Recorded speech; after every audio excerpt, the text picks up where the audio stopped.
It started like most nights, with me pacing in circles across the apartment, restless, heavy with the need to quiet my head. Rain sounds had always been my fallback. I'd cycle through channels and playlists, the hiss and patter working like sandpaper against the static inside me. That night I typed too quickly, fingers slipping, dropping me into a corner of the archive I didn't remember visiting before. A track waited there, mislabeled in plain, Rain, Geneva, 97. Nothing special about the title. No description. Just a length of 42 minutes. Curiosity tugged at me. I hit play.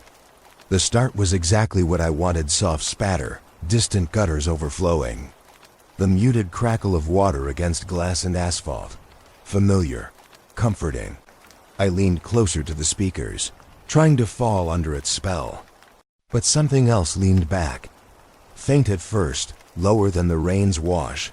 A line of sound too smooth to dismiss. A hum, almost electrical, but shifting. It carried rhythm buried under the noise, a hidden floor of repetition that didn't belong to water. I replayed the opening, maxing the volume, searching for confirmation. Each pass made the hum grow clearer, like finding footprints where you swore there was only mud. It wasn't random. Shapes formed, beats dividing, pulses nearly syllabic. My throat dried as I strained harder. Then I caught it. A rise and fall that fell into place as if someone whispered beneath the storm. The words bent, twisted, never fully arriving.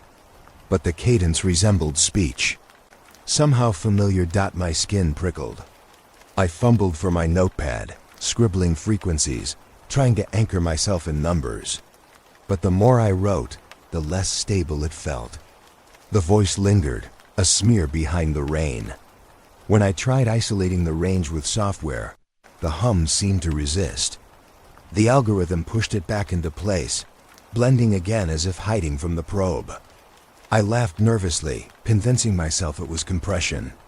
Old recordings often warp like that, remnants of tape hiss or early digital. Nothing unusual, nothing spectral. I repeated it like prayer. Still, I couldn't ignore what I heard on the next loop. The resonance shaped itself into intonation that mirrored someone I had known. Not exact, but enough to crack something in me. It was absurd, I told myself. Impossible. Yet my heartbeat filled my ears, drowning out parts of the rain. I pressed my palms against the desk, cold wood grounding me. The screen glare painted every surface with a faint, sickly blue. Every shadow seemed to lean closer, listening alongside me. I played it again. Again. Each time, my body tensed for the moment the hum arrived under the rainfall. It came right on cue, obedient, steady. A pulse that thickened, rippling like someone adjusting their breathing. Somewhere in the half-formed sounds, I thought I heard fragments of laughter. Not loud, not sharp. Just the faint gleam of it, curling in with the water. My jaw locked tight. I whispered into the room that it had to be my imagination. Yet the silence of my words felt answered, as though the very track leaned back with intent. I checked the file info. Date stamped 1997. Location tagged Geneva. Album field blank. All else empty. The more I stared, the less sense it made. Who recorded Rain on a random night in Switzerland and left it buried for decades, only for me to stumble across it here? My rational brain insisted countless hobbyists tape storms. But the frequency curve burned in my mind. That neat curvature, repeating like a signature. Like it wanted to be recognized. My hands trembled as I started a fresh recording on my own rig. I needed proof of what I thought I heard. Receivers clicked, red lights flared, meters jumped. I felt ridiculous, capturing this simple rain track. Yet dread pushed me forward. My voice shook as I narrated the moment, noting channel settings, reminding myself why I was awake at this hour with my heart thundering in my chest. I traced the noise floor with my finger on the monitor, voice cracking when I mentioned that the hum still held. The rain stretched long. Time became unclear. What I knew was that each pass layered onto itself. I no longer heard a storm in Geneva. I heard rooms I had forgotten, moments slipping between my fingers. The cadence echoed people I had lost, faces unreachable, names half-spoken. The hum softened into syllables I wanted to believe in. I leaned toward the speaker, foolishly expecting them to form into what I craved. They never did. They carved absence instead, an empty notch in sound that begged for recognition. Alone in my small room, I repeated that word artifacts again and again. The more I said it, the less I trusted it. My throat was dry, but the whisper filled the air nonetheless, carving doubt deeper.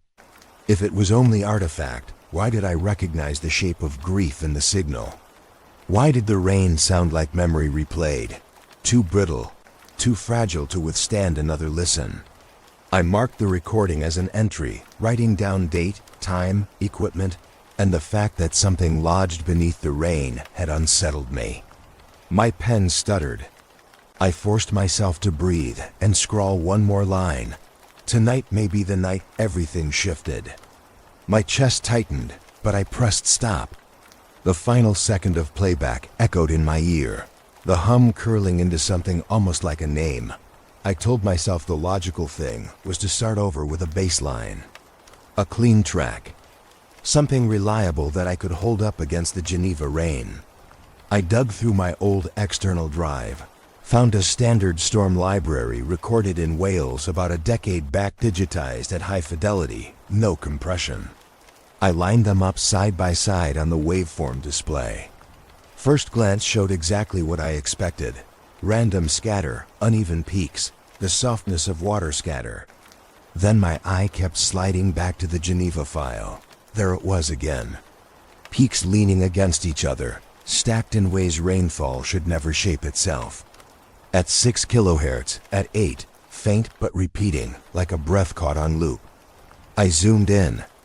Where normal rainfall spiked like teeth, this one pulsed evenly, as though someone held a rhythm beneath every drop. My fingers tapped unconsciously on the desk, matching it. My stomach sank as I realized I was keeping time with something hiding in the noise. I pulled off the headphones, sat back, tried to clear my ears. The room itself felt smaller, like the walls had pulled in closer the longer I stared at the graphs. I fixed myself coffee, bitter and heavy, grounding. When I put the headset back on, there was no escaping it. The rain wasn't random anymore. It carried an underside, a signal fighting through weather. Curiosity carried me into the late morning. I typed a hesitant message to an old forum contact, someone who had once specialized in decoding shortwave oddities. I rarely wrote to him, but this demanded an outside ear. I packaged 5 seconds of the file and asked blandly if it resembled anything known. His reply was startlingly quick. "Numbers station," it read. Nothing else. My fingers tightened on the phone, pulse rushing hot. He added after a pause, "Architecture looks like call up. Not weather." Then silence. No follow-up. No explanation. The word echoed through me. Numbers. Those strange relics of the Cold War, coded messages read aloud in stilted tones to agents who were never identified. I'd heard samples before. Wrong by design. Yet this felt different. Not a voice, not yet. More like the bones of one, scaffolding under layers of rain. Still, once the suggestion landed in my head, I couldn't shake it. I set up the Spectrum Analyzer, a program meant for audio restoration. The chart lit with bands of color as the Geneva file played. My jaw slackened. The peaks arranged themselves like grid square edges where there should be scatter. I leaned closer, following the glowing shapes. They almost resembled streets seen from above, or the circuitry of a motherboard. Patterns so deliberate, my throat tightened with dread. A storm isn't supposed to look planned. The more I stared, the more the hum inside my headphones turned insistent. Its rhythm built like a weak engine trying to cycle higher, a sputter resolving into push, pause, push. Beneath the rainfall hiss, it fought to emerge. I realized my hand was tight around the mouse, knuckles pale, as though gripping it could stabilize everything. I closed my eyes just to listen. That was worse. Every few seconds, the resonance shifted again, dragging faint shapes into my skull. I could almost see them, letters half-formed, corridors bending from echo. I opened my eyes quickly, unsettled. I was alone in the room, but not in the sound. To test myself, I toggled between the Welsh file and the Geneva one. Each switch was night and day. The clean file carried only scatter, gentle and dull. The Geneva rain pulled me forward into something more alive. With each comparison, my trust in coincidence eroded. I put my voice into the recorder. Second night. Distinction holds.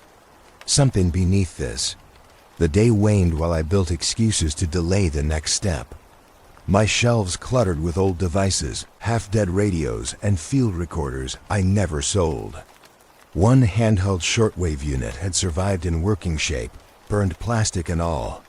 I pulled it free, checked the dial, and set it against the speaker output. The theory was simple. If anything carried power beyond the audio, some electromagnetic bleed might surface.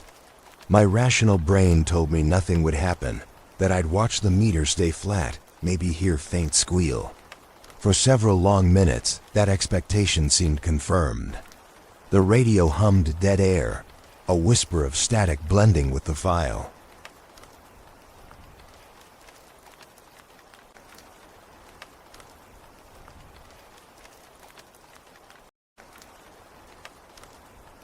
Then the Geneva hum climbed back into its cycle. The radio's meter twitched. Just once, I froze. It swung again, sharper, right as the pulse peaked. Not imagined. My heart hammered hard enough, I worried it would register on the mic. I leaned closer, expecting coincidence, hands shaking as I adjusted the knob. Each rise of that buried tone sent the needle forward. Tiny flickers at first, then with growing confidence. Like the device itself acknowledged a handshake. My breath caught. Never had ambience alone driven interference like this, not through simple speaker proximity. Something carried beyond audible. Something intentional. I described everything aloud, voice cracking under the headset. Readings, approximate levels, pacing of the spikes. At one point one laughed nervously, muttering that maybe Geneva storms were wired differently. The laugh fell flat in the empty room. No comfort came back. Only the steady rhythm kept pressing in. The pressure in my skull grew unbearable, as if the hum sought to climb inside me, along with the interference. I pictured it tearing through copper wires, threading across my walls, creeping into the air vents. The certainty was absurd, but the fear wasn't. I pulled the radio back, shoved it away. But the thought lingered. What signal wants so badly to be noticed it pushes through rainfall, through decades, through my speakers into this very place? I set the recorder down with shaking hands. My entry finished with a whisper I almost didn't recognize as my own. The meter spikes exactly when the hum rises. I didn't sleep much after the radio test. The thought of the meter jumping exactly in time with that buried pulse gnawed at me. The idea that my room had briefly been a point of reception in some vast, untraceable network felt too large to hold. That morning, with eyes raw and hands still trembling from fatigue, I opened my laptop and hovered over the request portal on the government site. It was absurd, I kept saying. Who sends formal inquiries over RAIN audio files mislabeled in the depths of the internet? No one sane. Yet the longer I sat there, the stronger the pull to anchor this phantom in something official. A request meant documentation. It meant acknowledging that my unease might be more than personal paranoia. So I typed it out. Geneva Atmospheric Logs, 1997, months bracketing the file date. My justification was laughably thin research into cultural artifacts, sound studies, historical recording comparisons. I hit send before I could talk myself out of it, and winced immediately, as though the act itself had exposed me to whoever might be reading. I half expected a rejection within hours. When days passed silently, I convinced myself the query would never return. Weeks blurred together. My nights stayed drenched in the hum, my days in coffee and note-taking. The Geneva track became ritual. I'd cue it up just to reassure myself it was still there, still playing the same unnatural rhythm. I couldn't tell if its consistency was a comfort or curse. Each listen hollowed me further, yet I couldn't quit. By the third week, I had almost forgotten about the request entirely. The envelope arrived plain. No return address, just my name typed neatly across the front. The paper felt too thin, as if it had been handled too much before reaching me. My stomach tightened before I even slid it open. Inside lay black and white pages, stamped and restamped, redacted to near meaninglessness. Entire sections blanked out with thick ink. My first reaction was disappointment bordering on panic, a waste of weeks. Cold proof that bureaucracy swallows questions whole. But then a single line materialized among the censor's blocks, as though left by mistake. Anomalous frequency events, civilian report, dismissed. The date matched the week of my rain file. The timing drilled straight through me, because in those 3 words lay a mirror. Someone else had noticed. Someone, 30 years earlier, had heard or seen enough to file a report of their own. I sat motionless with the pages spread across the desk. The room seemed hushed, the traffic outside muffled by invisible curtains. The reality of it pressed in. It wasn't just me. My obsession wasn't birthed entirely from grief or lack of sleep. At least one other person, decades earlier, found the same irregular frequency climbing through ordinary rain. And they'd been dismissed. My pulse throbbed hot with a mixture of relief and dread. I whispered the phrase out loud. Anomalous frequency events. Hearing myself form the words, slow and fractured, made my throat dry. I thought my voice would steady. It didn't. It cracked so sharply I winced. My reaction unsettled me more than the documents. To repeat the line aloud gave it flesh. My room suddenly felt less like a shielded box and more like stage lighting had clicked on. For whom, for what, I couldn't say. I stood up and paced the apartment, clutching the papers like a child protecting drawings no one should see. My breath echoed in shallow bursts. Each step across the floorboards seemed amplified, as if the quiet itself had grown charged by that single surviving line of text. I sat again, fingertips leaving sweat marks on the ink. Redactions swam before me, thick black rivers, deliberate voids in the record. Yet those missing words carried more weight than anything spelled out. They meant there had been content. They meant someone cared enough to erase it.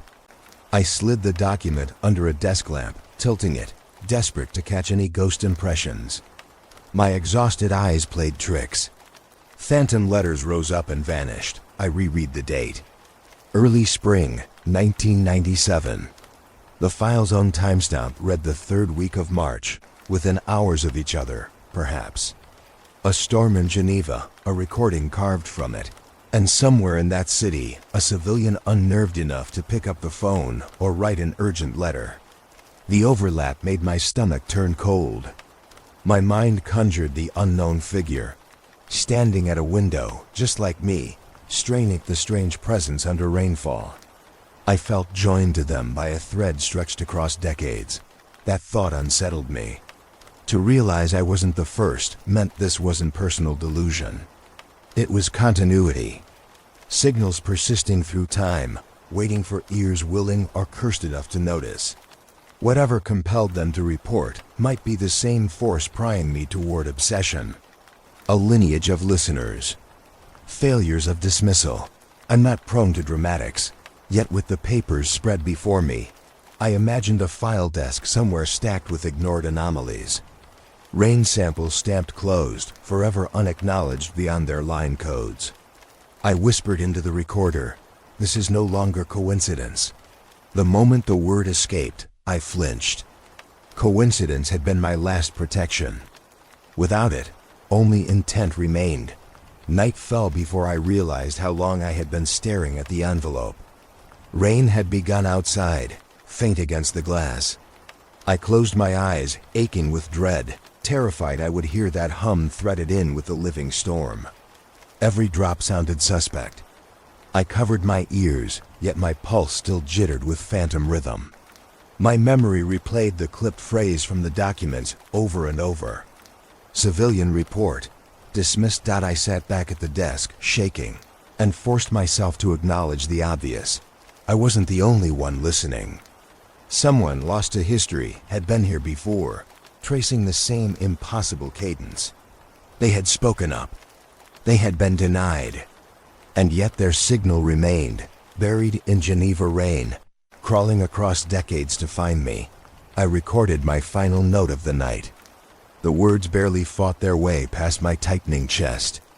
The thought that someone else noticed 30 years ago rattles me. To hear their ghost echo through my headphones. It kills coincidence. All that's left now feels inevitable. My own voice cracked as I tried to steady it. And in the break, the silence pressed closer. As if waiting for me to play the rain again. I had to share it with someone. If only to learn I wasn't slipping further down my own obsession. Weeks of staring at meters and spectrograms had hollowed me out. I needed another ear, one with more discipline than mine. So I reached out to the only person I trusted for work like this. He wasn't a friend. Exactly, more like a steady hand I called every few years when a recording turned too tangled for my amateur tools. He ran restoration jobs for museums and courthouses, places where the fine layer beneath hiss could mean truth or lie. I sent him only a clipped portion. 10 seconds. The rain, the hum folding under it, trimmed clean. I wrote sparse context. Atmospheric recording, Switzerland, archival. Uncertain interference. Then I sat in silence, heart racing, waiting. Hours passed without reply. By evening, my phone buzzed. He called, not messaged. His voice over the line was careful, clipped. Not dismissive, but tighter than usual. It's a mess, he said. But not the kind I know. Every trick I tried still leaves that floor. Nothing removes it. It doesn't behave like hiss. It's built. He paused, letting the words settle. I caught myself gripping the receiver too tightly, skin cold. What do you mean built? I asked. I mean it behaves like a track of its own, a whole bed laid under the rain. Structured, not natural scatter. You don't see that outside compositing or deliberate embedding. He coughed lightly, then added, if I didn't know better, I'd say there's an entirely different program running underneath your sample. The phrasing jolted me. A program. Like we weren't listening to weather at all, but two stacked layers, one masking another. I asked if it could be coincidence, equipment flaw, ground hum, tape bias. He chuckled without humor. Coincidence doesn't stay this consistent. Across every millisecond? No. This is fixed, like it wants to be found if you're looking hard enough. I stumbled for words, tried to line up a dozen questions at once, but his tone cut me short. He wasn't there to guide me down the path, only to mark its existence. If you insist on digging, try inversion. Layer left against right, flip the phase, see what bleeds out. Sometimes ghosts reveal themselves that way. Just don't call me after. Something in how he ended the call left a colder space than if he had simply said goodbye. It was dismissal and warning in one breath. I sat there long after the line went dead, notebook open, pen trembling between stiff fingers. The phrase kept circling, an entire program running underneath. By midnight, I couldn't resist. I loaded the Geneva file into the workstation, duplicated the tracks, flipped polarity on one. Phase inversion was simple enough to execute, but felt like crossing a line I couldn't uncross.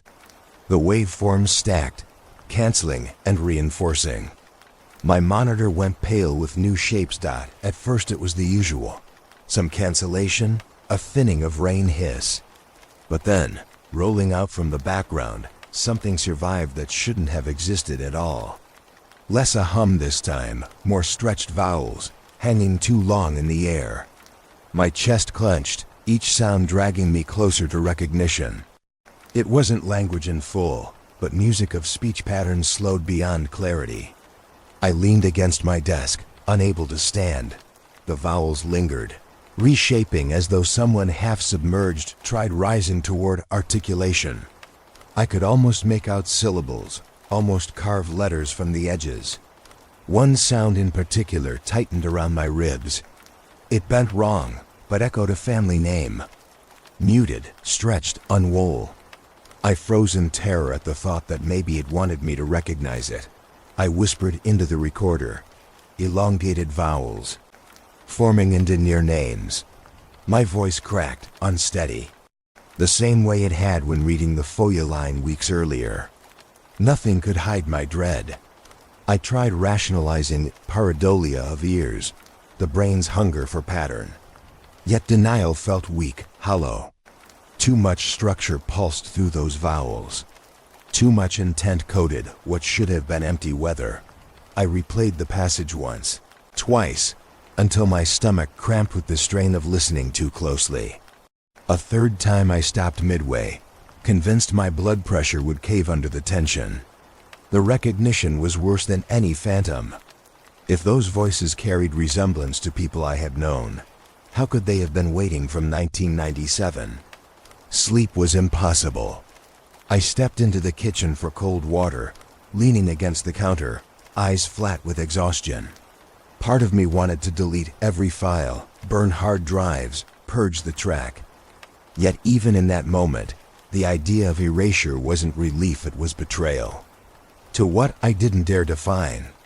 But some current flowed beyond me, demanding continuation. Before dawn, a single message appeared from the engineer. Just one line. Do not send me any more of that. I won't open it. That was it. No signature, no explanation, no room for negotiation. He had pulled himself from the perimeter with finality. His silence sealed my isolation. I walked back to the desk, every step like entering another chamber of pressure. The waveform still glowed. The vowels still floated beneath the rain, tender and cruel. I pressed record again, voice ragged, whispering the line that anchored me now. Familiar, almost names. My chest can't take what I recognize. And he refuses to go further. I have to admit something that I've kept sealed even from myself. I've been circling it every night since first stumbling into Geneva 97. Circling like a moth, too afraid to touch flame. This recording matters more to me than it has any right to. Because the last night I remember with any clarity before my brother disappeared, I wasn't outside searching for him. I wasn't awake at all. I fell asleep beside a bootleg cassette. Its label scrawled in marker, Rain Study. A tape whose texture carried the same hushed downpour I've been chasing now. I always told myself the two events weren't related. People vanish for reasons too complex, too tragic, too awful to reduce to whispers beneath weather. It had been my shield, that separation. But hearing the Geneva file has cracked it. The cadence of those vowels I pulled out through inversion. They echo that cassette exactly. The hum in my headphones may not be identical, but the signature is close enough that my memory cannot prevent recognition. When I replay my brother's absence in my head, the soundtrack is not silence. It is storm. I think about it constantly. Him stepping out of his room, my barely conscious awareness as he shut the door, and then my head sinking deeper into the rhythmic hiss of that tape. It lulled me straight into sleep, while somewhere beyond the wall he slipped past reach. To confront the possibility that what kept me down, unwilling to stir, was not just neutral ambience, but an active force. The weight presses harder than I thought I could bear. I never asked where he got the cassette. We traded media back then, copied and recopied, half legal. I assumed he'd plucked it from a corner stall. But last night, in a bout of desperation, I rummaged through old boxes, hunting for the shell case. I found only the sleeve cardboard limp with age. The back carried a faded sticker, Distrib, Basement. Cotswold Campus. Students back then used to run those makeshift libraries, learning things by hand, shuffling strange tapes through each other's circles. A forgotten basement could be the birthplace of this contagion of sound. I sat at my desk staring down that sleeve for nearly an hour, unable to breathe steady. If Geneva and the bootleg trace back to the same chain, then my brother's absence is tethered directly to this phenomenon. That connects him not to a random tragedy, but to an engineered pattern seeded through years and spread through false rain. The thought burns.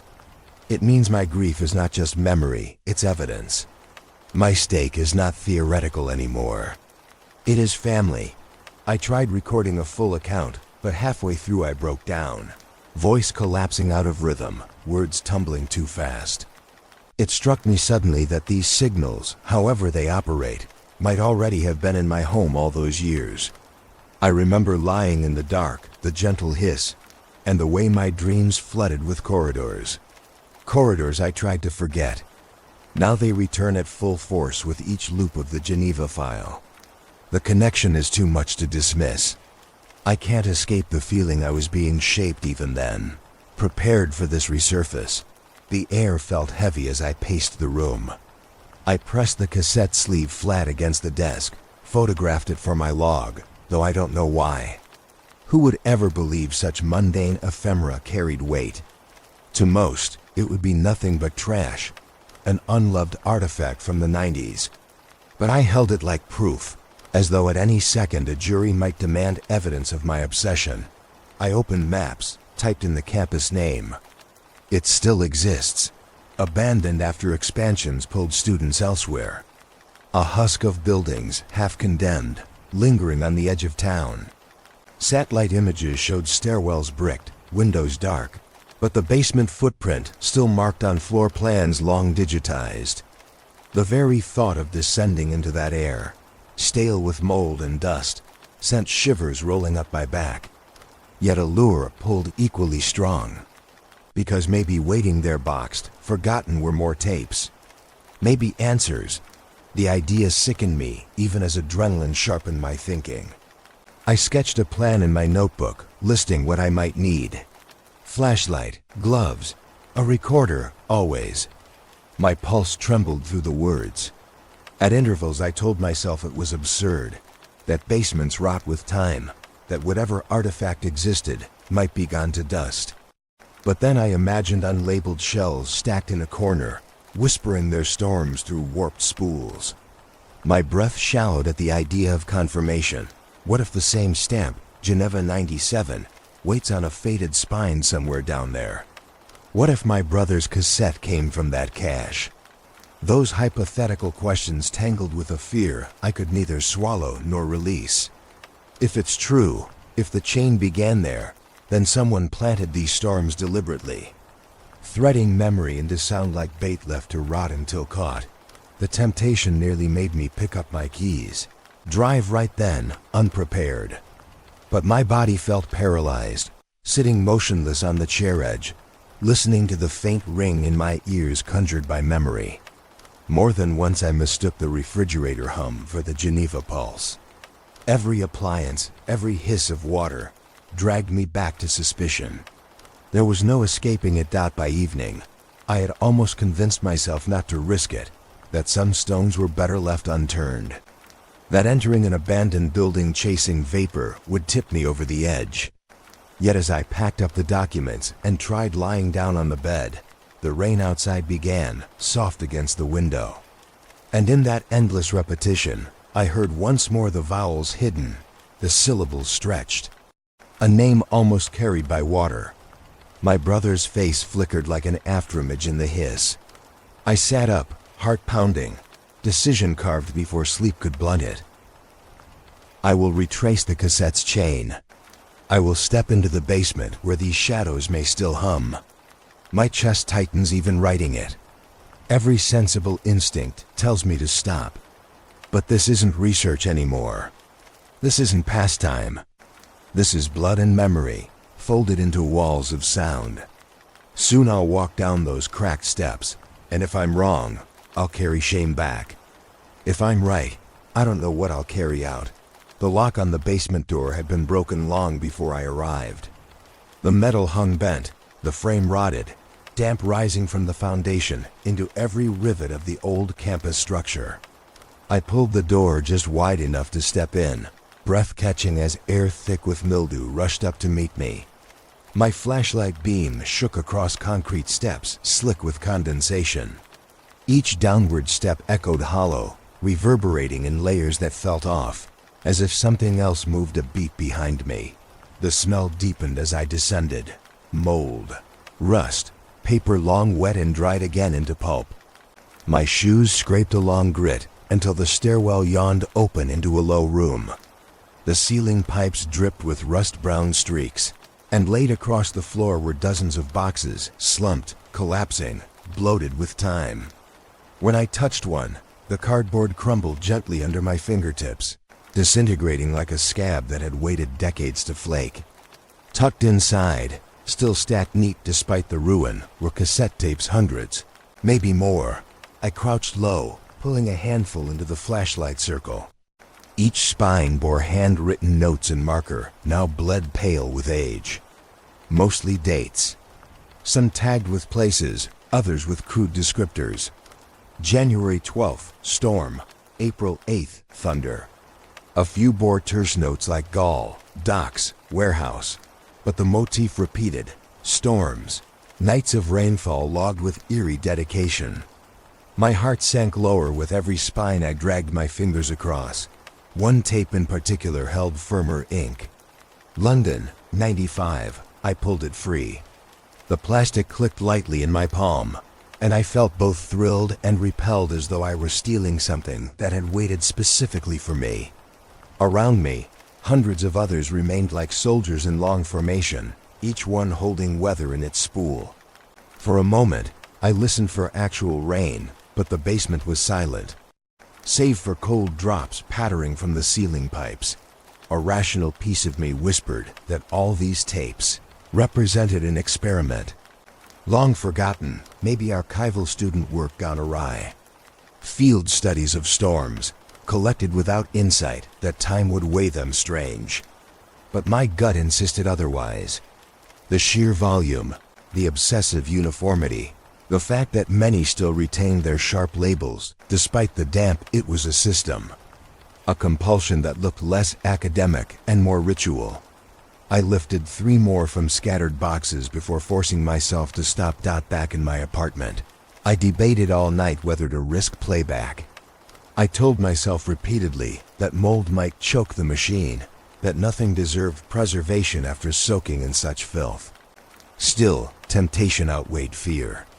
I popped the London tape into a battered player, pressed play, and winced as the machine groaned. Whining tape wheels struggling but catching. Rain filled the room, gentle and endless. Hollow as memory. I half expected nothing beyond that. Just another archive of someone shielding a mic under a coat as they captured drizzle on cheap ferret tape. But soon I heard the undercurrent. Thinner than Geneva, lighter almost, but present undeniably. The same steady hum rose faint beneath the rainfall, pushing through fragile gears of the player as though determined to live again. My throat tightened. I dialed the monitor to analyzer mode. The screen lit with wave clusters, shifted compared to Geneva's, more compact, tighter. The peaks huddled closer together, some threading into loops that repeated in stacked bands along the axis. I leaned close, heart hammering, tracing what looked disturbingly like loops of text impossible word, like structures blinking back through sound. It was unmistakable. The spread wasn't random scatter. Far from it. The more I froze frames, the more it resembled lines of something written, cadence pressed into frequency.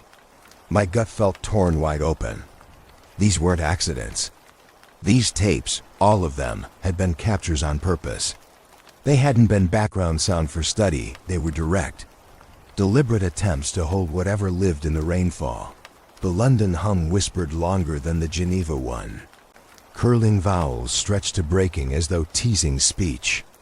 Harsher distortions accompanied them, patterns I recognized in my jaw before my ears' clenched teeth vibrating against the resonance. Every so often, buried deep, I heard a half-syllable that nearly glowed with recognition. I cut playback early. My chair groaned as I leaned back, covered my face with my hands, and tried to breathe. The room smelled faintly of mildew now, though I had carried only dry tapes. My fingertips tingled as though current ran through them. The longer I sat, the clearer my dread became. These tapes had been seeded, gathered, stockpiled like a reservoir. They weren't scattered curiosities lost to time. Whoever recorded storm after storm, year after year, had been pursuing the same hum beneath water, filling box after basement box with evidence. I couldn't pretend anymore that I had stumbled on flukes. I was following a trail. And if a trail existed, then someone meant it to be followed. I set the London tape back in its case, snapping the plastic shut louder than intended. The sound startled me like a gunshot, echoing in my hollow apartment. I wrote frantically in my notebook, hand failing to keep pace with thought. My sore throat rasped as I whispered into the recorder. These weren't accidental. These were deliberate. Someone wanted these storms to be held, to be found later. Maybe by me. My own voice wavered at the last line, quieter than I could bear. In the silence that followed, I could still hear rainfall in memory, loops that carried across decades only to surface here now. I switched everything off and sat alone in darkness, clenching fists around the thought that somewhere behind mold, someone's deliberate plan waited for discovery.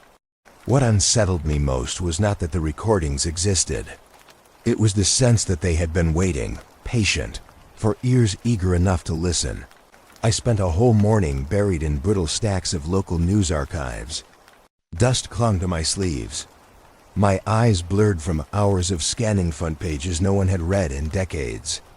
The work felt pointless until I noticed a pattern at the margins, little filler columns, ignored by most eyes. Reader submissions.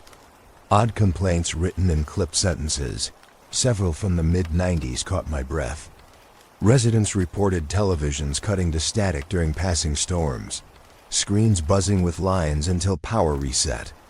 One mentioned radios that wouldn't tune clean, locked between channels whenever rain fell heavy. Alone, they didn't surpass coincidence. Together, they hummed like a chorus trying to confess a larger truth. One letter in particular rooted me in place. A line etched across the yellowing paper read, "Breathing beneath the rain on tape." No context beyond that. No description of where, no follow-up, just left there like a scar. I whispered the words over and over, mouth dry, until they no longer sounded human at all. I slipped the clipping inside my notebook, fingers trembling hard enough to crease the fragile page. Once home, I dragged the London cassette out again and shoved it into the player. Rational or not, I needed to test the report myself. I turned the gain far higher than healthy, twisting the knob until levels nearly clipped red. The first rush of hiss nearly split my eardrums, but I kept it there. My lungs felt shallow, braced for impact. And then I heard it. Between the drops, rising like a chest filling with air, came bursts that mimicked inhalation. Too regular, too rhythmically human. My shoulders tightened against themselves, hairs rising on my forearms as if someone leaned over me from behind. Every breath on tape felt synth to my own, adjusting pace when I faltered.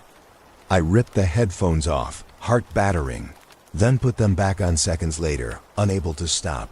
The sensation was wrong in a bodily way, not just audible. I swear I felt the air in my room shift, as if every exhale from that tape emptied into the space around me. My stomach clenched, and I nearly vomited from the intimacy of it. This wasn't distant noise. It was breathing with me inside me. Still, I logged it. Fingers shaking across the keys, I typed timestamp after timestamp, mapping each inhale and exhale. I marked deviations, peaks, spacing. The act gave me false comfort, a scientist's illusion of control. I thought if I reduced it to decimals on a chart, it might shrink down to nothing. Instead, the numbers only anchored its reality further. At one point the repetition wrapped me so tightly I forgot the rest of the world. The rain seemed irrelevant. Only the hidden lungs mattered.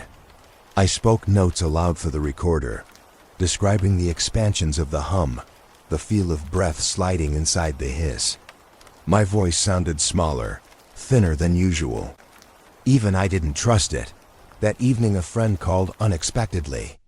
He heard something brittle in my words, asked what I had been working on. I told him too much. I walked him through the clippings, the tapes, the breathing. For the first minute he stayed quiet, letting me unravel faster than planned. Then his only reply came blunt.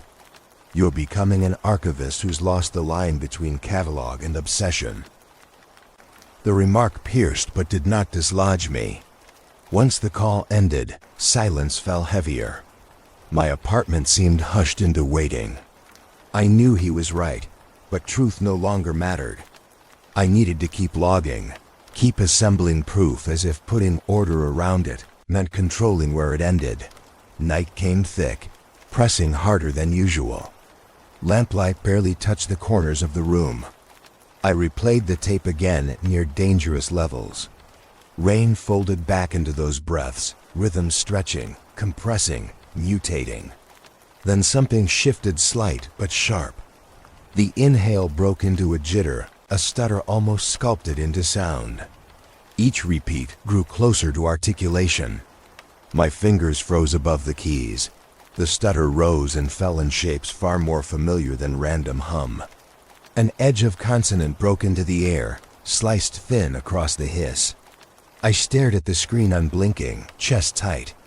The shape was there, undeniable, pressing to cohere into something I understood. With every repetition, the sound bent closer, sharper, mounting tension that filled the room like pressure before a storm. And in the fragments, too clean for denial, I heard it. My own name. Forced through static, carved out of rain. Broken, distorted, but unmistakably addressed to me. The tape stopped being objects of study and became background air. I left them looping without realizing I'd done it. Rain droning hour after hour, the hum threading itself across the room until it no longer needed volume to be heard. Nights blurred. I caught myself drifting mid-sentence, pen dropping from my hand as dull sleep washed over. Yet the dreams felt too fine, cut to be random. I walked entire cities stripped of roofs, avenues stretching open like gutted vessels, rain falling without end onto exposed rooms. Furniture sat soaked in impossible chambers. Windows looked upward into sky with no ceilings to guard them. Water chased me through dream streets as if testing how much I could endure. I woke panting each time, blankets tangled across the bed. But an afterimage stayed behind. My mind was being nudged, guided down cycles not my own. Somewhere deep I felt sure the sound had burrowed under my defenses, dragging my REM rhythms like reins on an animal. I combed through the night's recorder to confirm, expecting only silence or my own snoring. What I heard nearly buckled me. Whispered phrases, faint but undeniable, stitched themselves into the hiss. My voice, answering. Not one or two accidental groans, but sentences. Complete cadences, as though I had laid awake conversing with someone just out of frame. My throat tightened as I replayed the fragments. Yes, I can. I'll try. Admissions from a version of me I could not recall being. I pressed a fist to my mouth, nauseated by the certainty that the tape hadn't only filled air, but had pulled participation from me. In daylight I was investigator, shaping notes, dissecting anomalies. But while unconscious, I continued the role it needed: subject, dialogue partner, a body willing to parrot words back into the current. That day fatigue sank through my bones like cement. I moved slow, coffee useless, eyes burning as though I had rubbed grit across their surface. My charts fell behind, timelines blurred. Yet when I should have cracked from exhaustion, I felt a sharp eagerness, rising anticipation for the coming night. Each errand I abandoned halfway.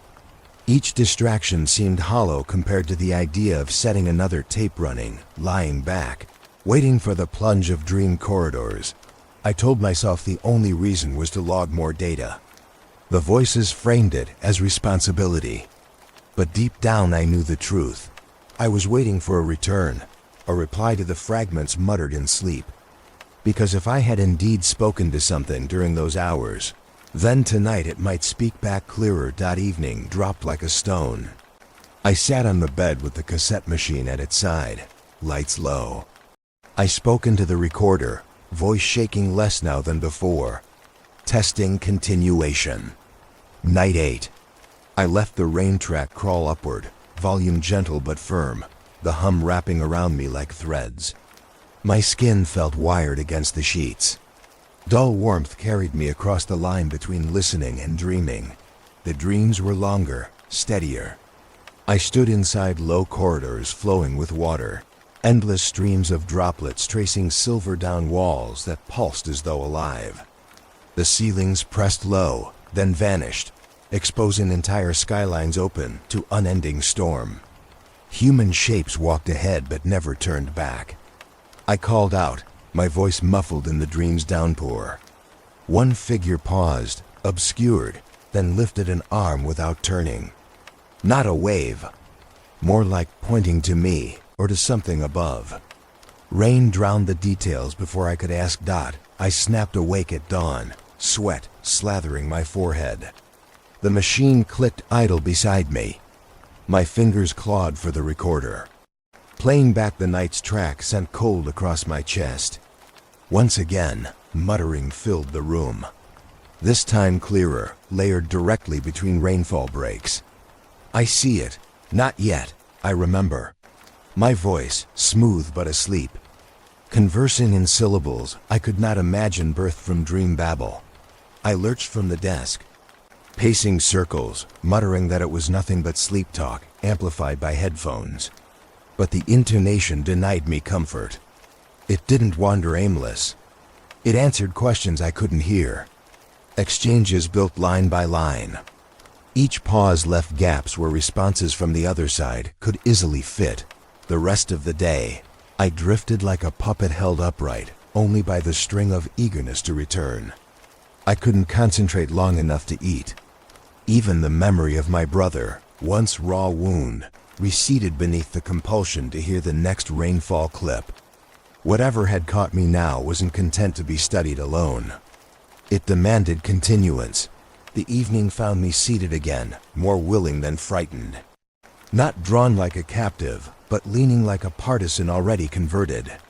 A fact pressed corners on my brain that I could not smooth away.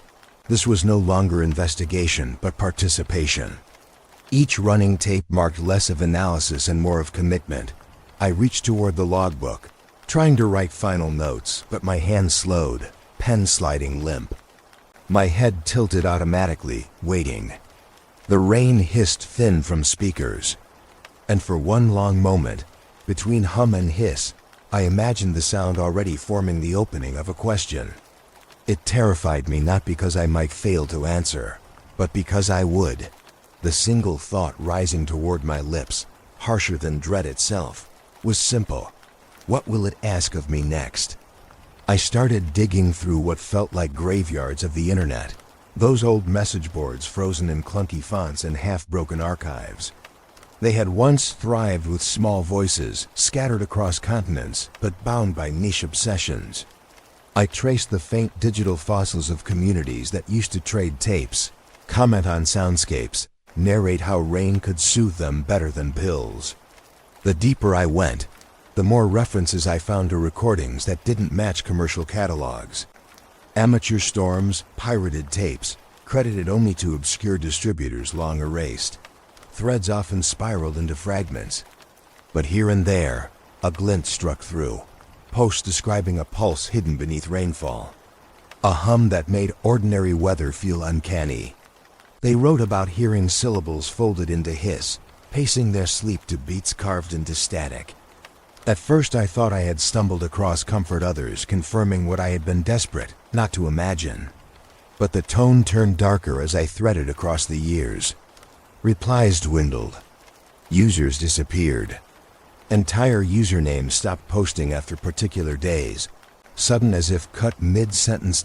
At first I chalked it up to life. People move on. They change habits. But scattered confirmations pushed against that dismissal. Side forums noted tragedies happening around those dates. Local obituaries quietly matching timestamps of vanished usernames. Young man, early 20s, drowned while walking home near a canal. Middle-aged mother found still on a park bench under heavy rain, 'cause undetermined. Few of these deaths warranted front pages, yet the eerie alignment gnawed. Posters who confessed obsession with the hidden hum under rainfall vanished or were reported gone at rates far too strange for chance. I leaned closer to the screen, pages glowing pale. My pulse kicked high each time I pieced name with obituary. Sentences blurred under my eyes. I had to blink hard, wipe grit from my lashes. On one board, someone had posted days before absence. I think the rain's talking now. The line chilled me when I read the timestamp, June 4th. The very week that same city reported 3 people drowned in flooded underpasses. I printed thread scraps obsessively, filled my desk with jagged paper trails. The same word repeated through different hands, almost. They all spoke of almost names, almost voices, almost words that bend through static. I know that echo. I could have written those lines myself. My heart hammered so hard I had to stand to steady my ribs. The more patterns I assembled, the faster grief sharpened into something unforgiving. For days I had thought of this only as linked to my brother, absence encapsulated in strange sound. Now I had to wonder if he was one of them, one of those drifters pulled beneath soundscapes until reality slipped loose. The night he vanished, had he been just another entry in some hidden ledger of losses? His walk outside, his silence after the obituary never written, but the echo imprinted in me. I clawed through boxes for his school notebooks, his sketches, anything that might mention the cassette. None did. But one sketch chilled me, a page with lines drawn as parallel slashes, arcs threading between them, shapes that from distance resembled spectrogram traces. I pressed my forehead to the paper, whispering aloud that maybe he had already been tracing the signal before he was gone. Sleep felt poisoned by that thought. Still, I played the tapes again each night, pushing the gain until distortion seared. If others had vanished chasing shapes, then why risk myself? I told myself because proof mattered, because someone had to map the lineage. But under that conviction lived a throb of hunger. Not to soothe grief with artifacts, but to prove it had form. To prove the whisper had coordinates I could chart even if it hurt me. The rain recordings contorted under high volume, distortion blooming sharp. The hum warped and fractured. My stomach fluttered with the same dread that must have kept those vanished posters awake. I whispered into my recorder as I logged times. 3:16 a.m., vowel extended 4 beats. Resonance in chest cavity. Almost a name. The more I logged, the more I forgot what silence sounded like. Friends who still answered my messages noticed the drag in my tone. I lied, saying work had me overrun. The truth, I was leaning too close, head almost inside the speaker, straining for shapes that slipped each time. My neck stiffened from hours crouched forward. I couldn't leave. Water taps in the apartment started bleeding phantom hiss to my ear, reminding me constantly of the recordings.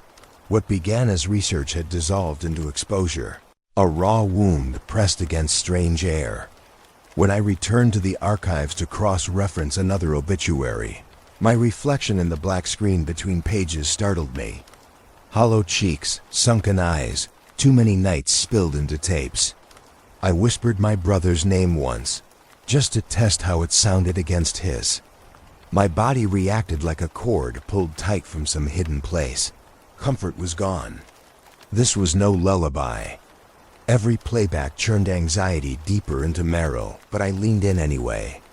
Because buried somewhere in there, distorted, stretched, almost recognizable, a tether pulled me. The faces behind old posts haunted me, figures lost into water or silence. Their obsession was now my own. I could no longer disguise it as mourning. It had progressed into compulsion, the need to capture a signal that pressed sharper with each rainfall dot, and as I looped another cassette until dawn. Ears aching, eyes raw, one question pressed harder than all the others. Was my brother already counted among them? Loomed over by the same hidden pulse? The possibility left my body shaking with guilt and hunger in equal measure. I pulled the tape to the end once more, leaned close, and promised to keep digging, though it no longer felt like search for truth. It felt like tightening of a noose. I had circled the idea for days, scribbling diagrams across my notebook margins until the pages looked fevered. What if the hum wasn't just interference riding under rainfall, not an overlay but a path? Each tape I had studied held the same signature at different pitches, variants like different instruments playing a theme. The thought chilled me. Maybe one alone wasn't the transmission, only fragments scattered. Together, they might interlock. I stacked 3 waveforms across the screen: Geneva 97, London 95, and the anonymous storm tape marked only as March. The shapes pulsed erratic on their own. But when I dragged them into perfect alignment, something happened. Frequencies cinched. Valleys filled. The layers bloomed into a shape too unified to dismiss. Lines straightened into corridors of light across the spectrogram, tight, clean, unnatural. My room seemed to lean forward with me, drawn toward the convergence dot at first, just thunderous hiss. Then something impossible, depth. Not just stereo trickery, but actual space, the sensation of audio folding dimension. My ears didn't explain it. My chest did. Air thinned, bone lattice vibrating like the hum had unlocked hidden chambers in my skull. I whispered for the recorder's sake, voice steady but hollow. This is not mix. This is corridor. My monitors flashed with sudden spikes, equipment voicing strain. Lights on the rack surged, bulbs flaring bright. I fought panic, leaning closer to the headphones, because the pull was intoxicating, even as fear knifed upward from my stomach. Cold bled across the room. The steady warmth of electronics faded. My fingertips stiffened, breath puffing invisible mist, unthinkable in my sealed flat. Then came the voices. Not fragmented vowels this time, not hints and almost names, but living conversations erupting through the slot opened by the tapes. A man muttering about keys, his frustration plain. A woman laughing sharply at some hidden joke. Another voice begging someone not to move too fast across wet pavement. Mundane, ordinary moments, yet delivered from inside rainfall that hadn't stopped in nearly 30 years. My soul balked, colliding with dread that I was eavesdropping through time itself. These weren't recordings in the old sense. They were breaches. I sat paralyzed, jaw slack, icy sweat crawling down my spine. Each word had grain, detail, tone that no mixing artifact could sculpt. Each voice resonated like memory itself, extracted from places I had never walked but instantly pictured: train stations slick with water, apartments glowing faint with stove light. The precision was unbearable. It felt like walking uninvited into houses left unlocked, trespassing on lives that should have remained sealed in their moments. I yelled, half involuntary, and slammed stop. Headphones rattled off my skull, cords tangled in my chair as I staggered up. The sudden silence cracked like vacuum, pulling my body back into the room. My lungs spasmed hard, pulling air that cut like knives against my throat. The clock on the wall ticked so loudly it sounded alien, as though time had surged to remind me it still existed here. Equipment lights dimmed back to ordinary glow. I pressed my palms flat against the desk, hunched over, heart crashing too fast to steady. For long minutes I didn't play anything else, afraid every sound might erupt back into corridor. My mind screamed for retreat, demanded I purge the files, smash the cassettes, salt the ground inside the basement. And yet another hunger sharpened inside me, unforgivable, undeniable. Because in those seconds of voices I had felt something no silence ever gave connection. Proof that loss wasn't sealed, that memory might be bartered with, if doors could be held open long enough. I shook, overwhelmed, whispering into the recorder my confession. The hum had never been overlay. It was always a corridor, an aperture hidden in the rain, daring me to align its keys. To step closer would be to barter with a system using lives as currency, moments as bait. I forced myself to admit aloud that I wanted more. I wanted to walk further in. That ache pinned me in place, battling terror with compulsion. I stared at the pause button, fingertips hovering. My body screamed no, but somewhere buried, another voice, the one already caught whispering back in dream, whispered yes. The chair creaked as I sat again, staring down the waveforms, waiting to be triggered once more. I knew obsession alone would break me if I stayed sealed inside my room. The night of the corridor shook me too raw to keep listening without an anchor into the world outside. So I tried what passes for logic. Ask the agencies. Reach beyond my circle of borrowed tapes and cracked forums to the institutions tasked with monitoring sky and signal. Maybe they would swat me down, call it coincidence, and in their dismissal I could breathe again. I sent the first email to the National Meteorological Center. Wrote clear but vague. Inquired whether there had ever been reports of atmospheric anomalies recorded in Switzerland in the late 90s. I kept it soft, careful not to reveal how desperate the question felt inside me. Days later, I received a reply that stretched barely 3 sentences. Regular storm activity noted. No anomalous events confirmed. Records complete. The punctuation struck me harder than the words, surgically precise, detached, as if written by a hand too familiar with this denial. A second query went unacknowledged. To cover myself, I forwarded a variant to an academic climatology group, reframed as historical curiosity. Their answer was nearly identical, curt dismissal, like boilerplate. No charts, no logs, no weather maps. Just walls of silence wrapped in polite veneer. It might have ended there. Except boredom, one night pushed me deeper. And I found a directory of retired technicians willing to speak to researchers for oral history. I called one, expecting nothing but the bitterness of a man long forgotten by his office. His voice rasped as though gravel sat on his vocal cords. When I explained cautiously what I had been studying, his line went quiet for many seconds, so long I thought it had dropped. Then he sighed into the receiver. "You don't want to chase that," he said flat and final. His tone was drained, not angry. When I asked why, he only replied, "They told us to walk away." Wet band distortions, they called it. Nothing in the manuals. Equipment registered things it shouldn't. We logged, we flagged, and then they told us to strike it. The line fizzed static before I could catch more. He murmured something about warnings, about not staring too long at patterns that rewrote themselves. Then he excused himself with a mutter of fatigue and dropped the call before I could beg for detail. I sat still, hand set cold against my cheek. The phrase lodged in me, wet band distortions. Too physical a choice of words, too bodily, like describing muscle rather than air. They had known. They had cut their eyes away before it soaked them too deep. My stomach twisted hard at the realization that refusal was official doctrine. Not research, not ignorance. Directive silence. That week, the streets near my apartment changed. At first it was nothing worth a blink white vans parked too long under the same streetlight, silent except for an idle hum. 2 on one day. Another by midweek, black aerial raised faintly above its roof. The logos were inconsistent utilities that hadn't worked in my neighborhood for years. I told myself paranoia shaped this picture.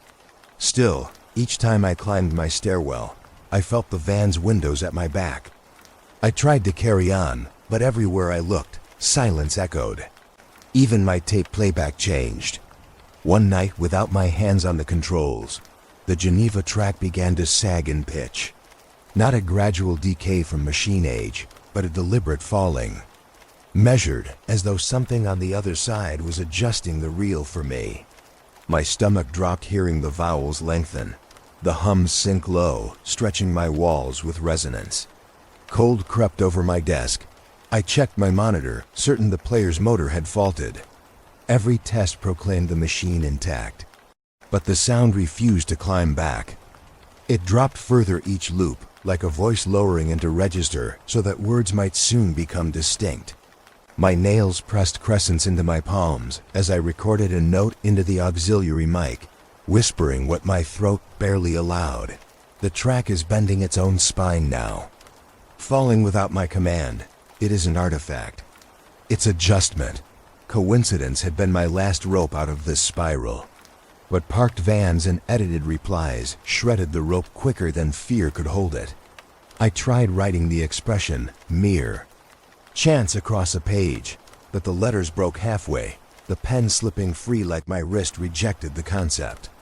I stared at the half-written word until my vision blurred. It struck me then not silence as ignorance, not silence as avoidance, silence as policy, silence as surrender. I leaned closer to my mic, voice hollowed thin by weeks of erosion, and said what clawed in my chest. If silence itself is the stance, then maybe silence hides capitulation. Maybe they know it can't be stopped. Maybe they only contain the spill until someone takes the bait.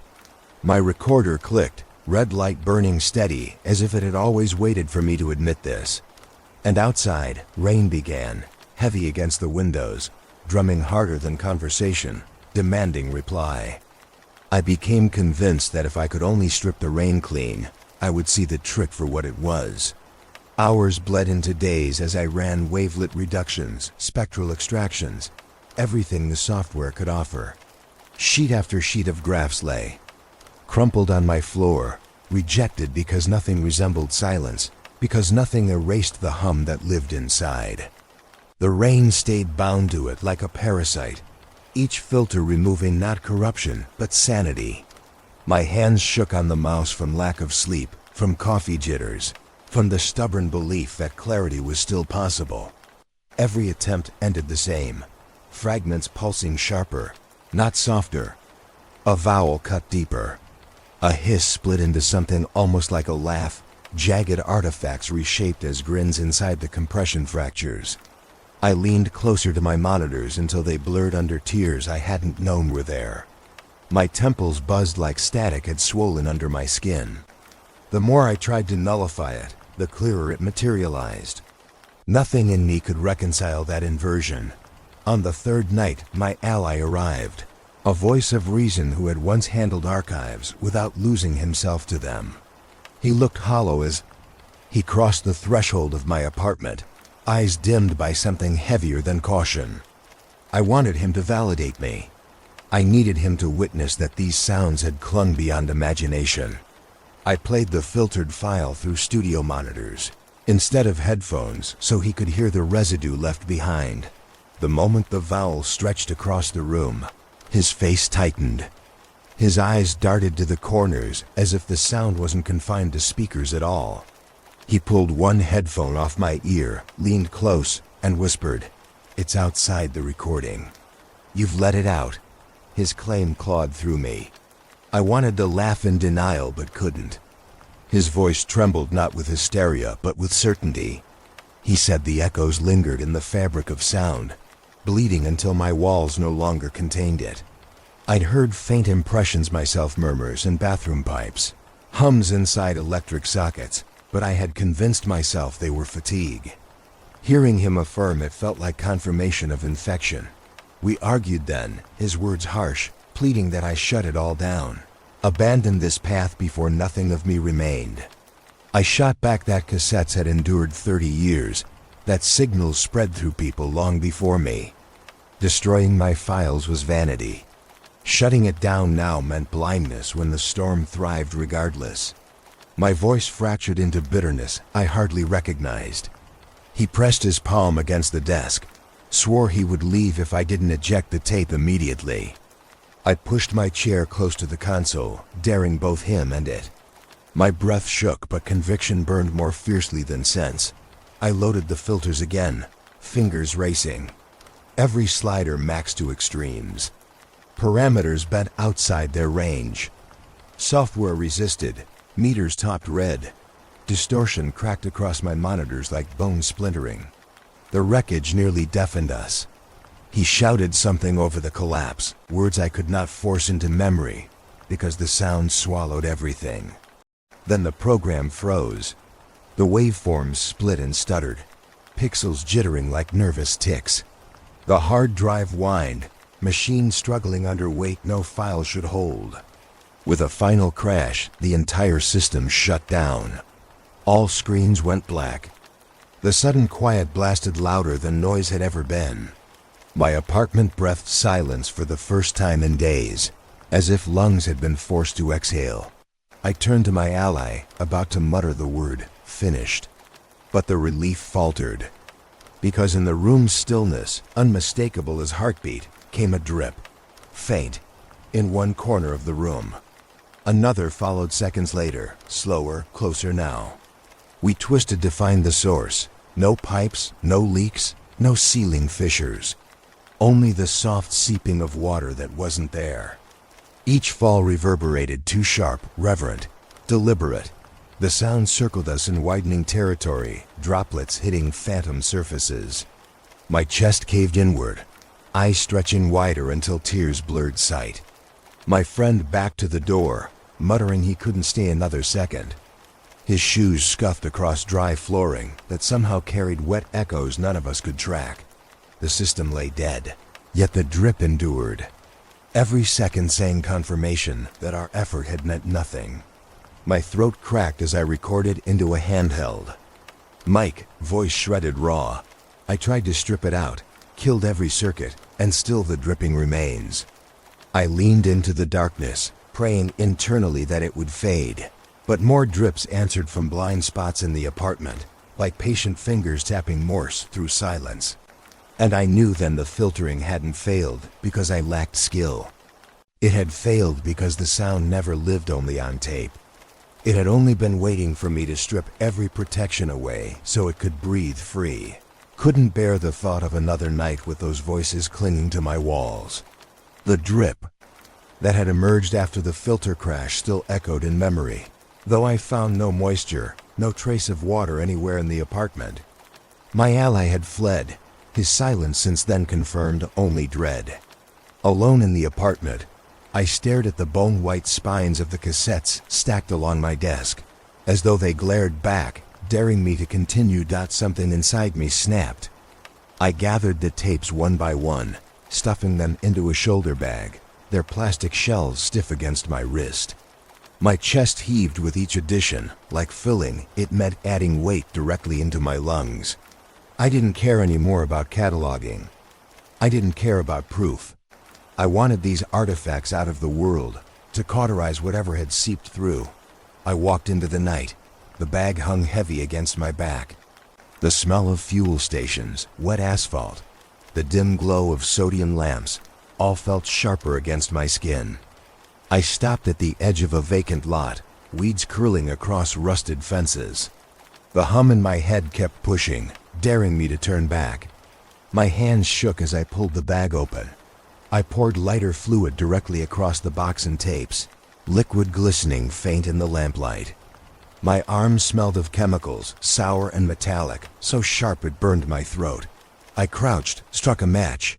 For a moment, nothing happened, just flame hissing fragile against cold air. Then the fluid caught, the fire bolted upward. Plastic warped fast, spitting, crackling. Some tapes burst apart with sharp pops, shells splintering like bone.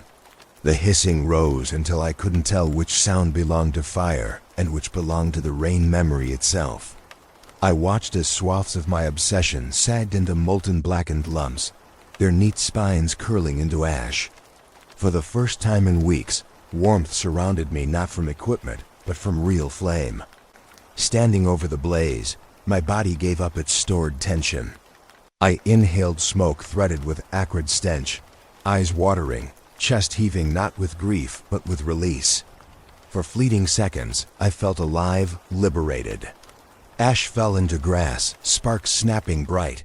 My mind whispered, "It's over. You have cut the thread." But liberation didn't last. Hours later, pulled by habit or compulsion, I opened my laptop before dawn.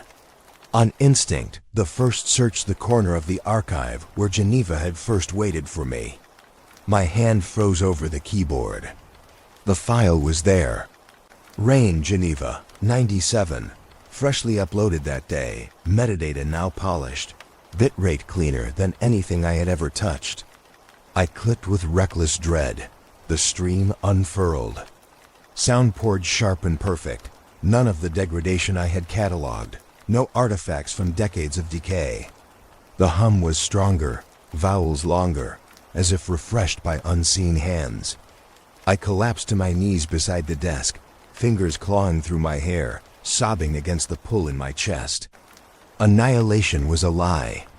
Nothing had died in flames. Fire had only fed the thing, drawn attention, quickened its return. I pressed my palm against the desk, whispering through choking sobs, "We cannot erase it. We only wake it stronger." My shoulders curled inward. I tried dialing my ally again, voice desperate for confirmation, for someone to listen. Calls went unanswered. Messages bounced void.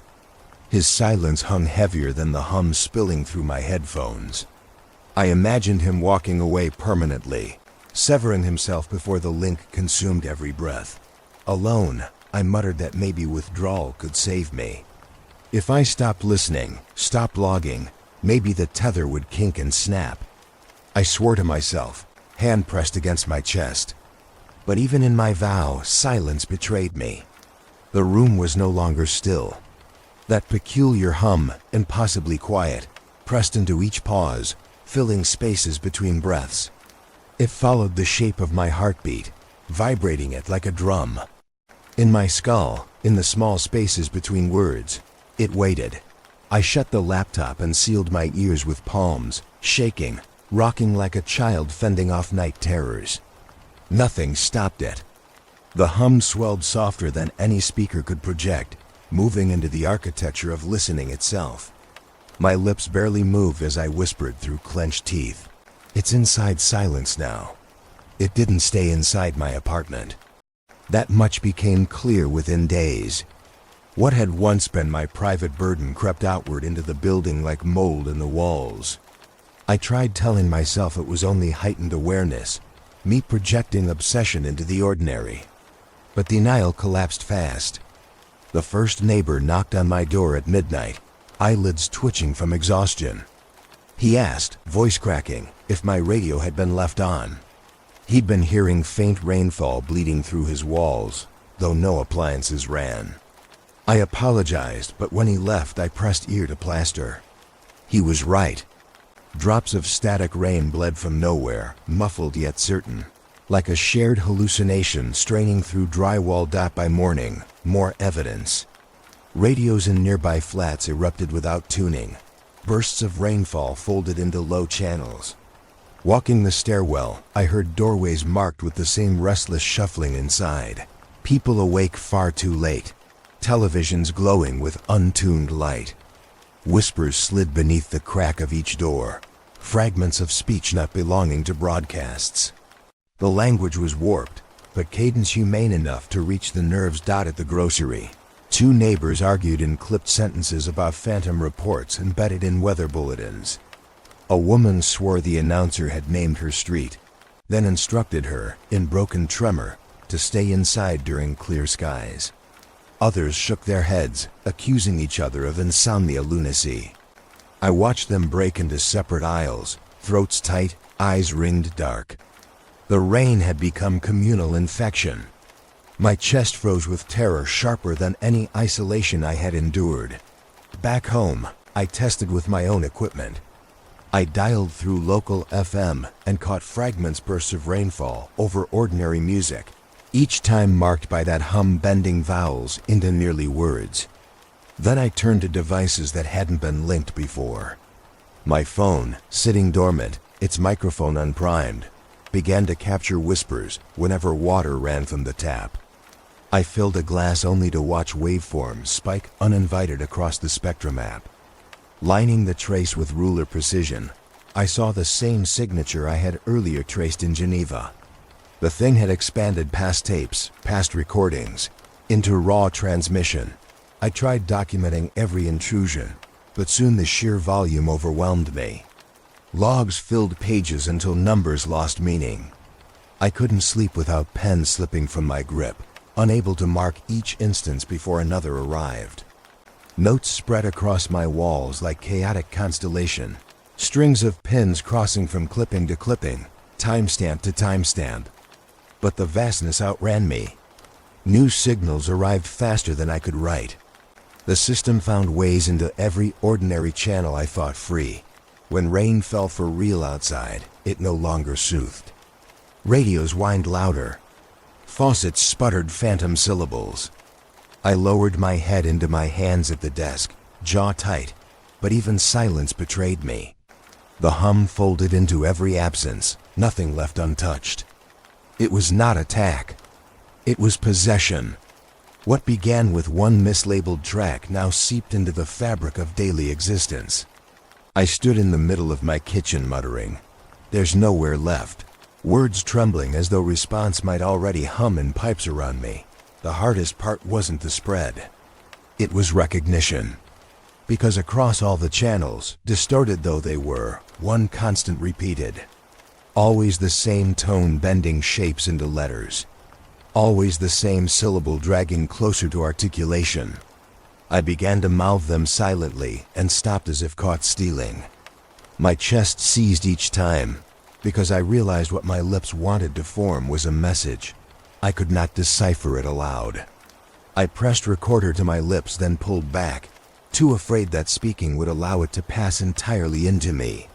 My hands shook, nails bit deep into palms, sweat cooling my arms. Terror pressed not just from outside, but from the lurking truth that all along, this message had been waiting for me to give it voice. Neighbors grew gaunt, their eyes darting. Some whispered confessions in stairwells about sleeplessness, about hearing the rainfall, even in dreams. One begged me to explain why the sound carried her name inside nightly weather reports. I walked away shivering, knowing if I opened my mouth, she would collapse from any confirmation. The building dripped with insomnia, walls humming alive with phantom runoffs. I barricaded myself, notebook stacked tall. Yet even there, with windows sealed, speakers unplugged, the resonance endured, curling into frequencies my ears could not hide from. I covered myself with blankets, sweating, whispering half prayers cut off before they sounded like words. Still the tone repeated. Still it bent closer, closer to the edge of formation. I know that deciphering it will break me. Still, every time I lay my ear near faucet or speaker or wall and feel the vibrato roll, the temptation sharpens. I want to hear it said clearly just once, even though I know the moment I repeat it, silence will vanish from every corner I've ever known. It began with the blackout reports. The first came from the tram lines that cut across the East Quarter. Passengers described the lights flickering, power dying, and yet instead of panic, something else claimed them.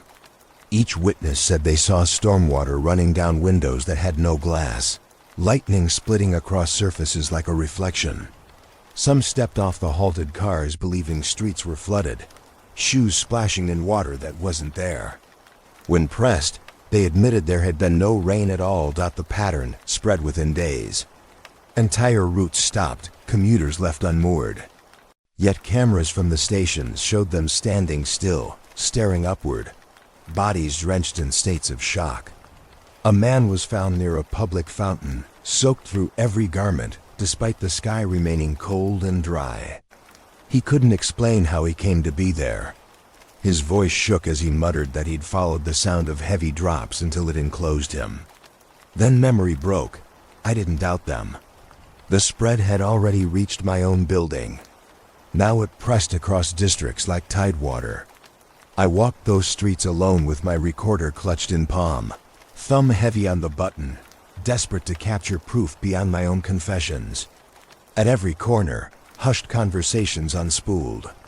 Strangers muttered sentences that surfaced inside the storm tapes, odd phrases wound into lull. I caught them on the microphone with mounting dread. "Do you see it yet?" whispered one man into his phone before hanging up confused. A woman paused near a bus stop, lips moving. Not long, not yet. After I approached her with cautious gentleness, she denied speaking those words at all. Her eyes blinked blank, almost dazed, unable to recall. Hour after hour I traced blocks like surveyor of a ruined city. Every sample I recorded matched cadence. Every phrase echoed rhythm. None of the speakers remembered what they said.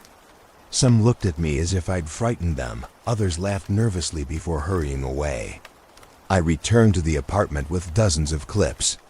I laid them end to end, spectra flaring like threads wound from identical core. The city felt less like a place and more like a shared dream. Quiet corners bristled with static presence, as if air itself brined with interference. People drifted through routines, eyes half shuttered. I worried not about them losing nights of sleep, but about the certainty that our waking had blurred with some other continuum entirely. I could no longer tell where dream ended and civic life began. I whispered into my recorder, voice rasp lined with a confession I never thought I would film myself saying. It's not isolated anymore. It has migrated into them. My ink-scrawled notes spread across walls like desperate cartography, connecting one blackout to one fountain incident to one overheard phrase. The interlacing lines spelled no comfort, but a tide of dread. For days I resisted the weight of the realization, but it stormed inside anyway. The hubs of infection aligned like dots aimed squarely from my coordinates outward. The epicenter was constant. Me. The first upload, the playback nights, the filters, the fire. The hum had grown in my room and then radiated outward into lives I couldn't reach to beg forgiveness from. Every neighbor's sleepless whisper, every commuter's dream of storm, all might map back to me. My chest tightened with guilt that fused like metal in my ribs. More than witness, I was the conduit. The signal had threaded itself through my listening, my attempts at decoding, until it carried upward like a mast across the skyline. My obsession may have been the transmission tower it needed. The recognition carved me hollow. Standing at my window as the street hissed with phantom drops, I felt dread unlike any data point could define.